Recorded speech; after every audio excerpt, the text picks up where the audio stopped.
അസ്സലാമു അലൈക്കും വറഹ്മത്തുള്ളാഹി വബറകാതുഹു. ബിസ്മില്ലാഹിർ റഹ്മാനിർ അല്ലാഹുമ്മ സ്വല്ലി അലാ സയ്യിദിനാ മുഹമ്മദ് വഅലാ ആലിഹി വസ്ഹാബി സയ്യിദിനാ വ മൗലാന മുഹമ്മദ്.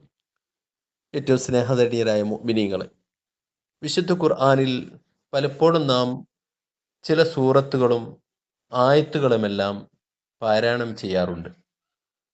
കാരണം ചില സൂറത്തുകൾ ഓതിയാൽ അപകടങ്ങളിൽ പെടുകയില്ല, അല്ലെങ്കിൽ പൈശാചികമായ ശല്യത്തിൽ നിന്ന് നമുക്ക് മോചനം ലഭിക്കും. അതുമല്ലെങ്കിൽ അസൂയാലുക്കളിൽ നിന്ന് നാം രക്ഷപ്പെടും, സിഹർ നമുക്ക് ബാധിക്കുകയില്ല. ഇതുപോലുള്ള ഒരുപാട് കാര്യങ്ങൾ ചില സൂറത്തുകളും ആയത്തുകളൊക്കെ ഓതുന്നത് കൊണ്ട് ഹദീസിൽ വന്നിട്ടുണ്ട്. അത് കണ്ടുകൊണ്ട് നാം ആ സൂറത്തുകളോ അല്ലെങ്കിൽ ആയത്തുകളൊക്കെ പാരായണം ചെയ്യുകയാണെങ്കിൽ നമുക്ക് ആ കാര്യം സാധ്യമാകും എന്നതിനപ്പുറം വിശുദ്ധ ഖുർആൻ ഓതിയാൽ ലഭിക്കുന്ന ഇബാദത്തിന്റെ കൂലി നമുക്ക് ലഭിക്കുമോ എന്നതിനെക്കുറിച്ച് നിങ്ങളുടെ മുമ്പിൽ ഒരു ചർച്ച അവതരിപ്പിക്കുകയാണ്. മേൽപ്പറഞ്ഞ നേട്ടങ്ങൾ ലക്ഷ്യം വെച്ച് പാരായണം ചെയ്യുന്നതുകൊണ്ട് പാരത്രികമായ പ്രതിഫലം നമുക്ക് നഷ്ടപ്പെടുകയില്ലെങ്കിലും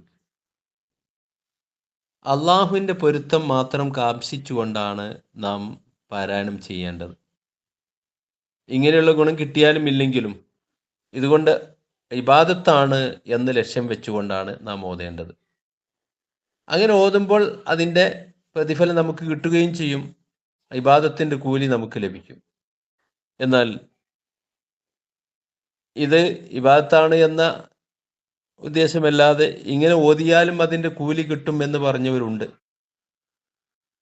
അങ്ങനെ പ്രത്യേകമായ ഗുണം കിട്ടുമെന്ന് ലക്ഷ്യം വെച്ചുകൊണ്ട് ഹദീസിലുള്ളത് കൊണ്ട് തന്നെ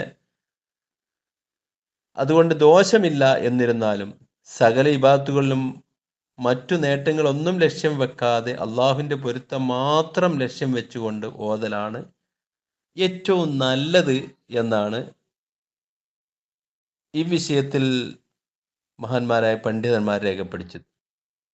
മഹാനായ അഹ്മദ് ബിൻ സൈനുദ്ദീൻ മഖ്ദൂം റഹ്മത്തുള്ളാഹി അലൈഹി 1028 വഫാത്തായ മഹാനവറുകൾ അൽ അജീബത്തുൽ അജീബ എന്ന അദ്ദേഹത്തിൻ്റെ ഗ്രന്ഥത്തിൽ ഇക്കാര്യം വ്യക്തമായി രേഖപ്പെടുത്തിയിട്ടുണ്ട്.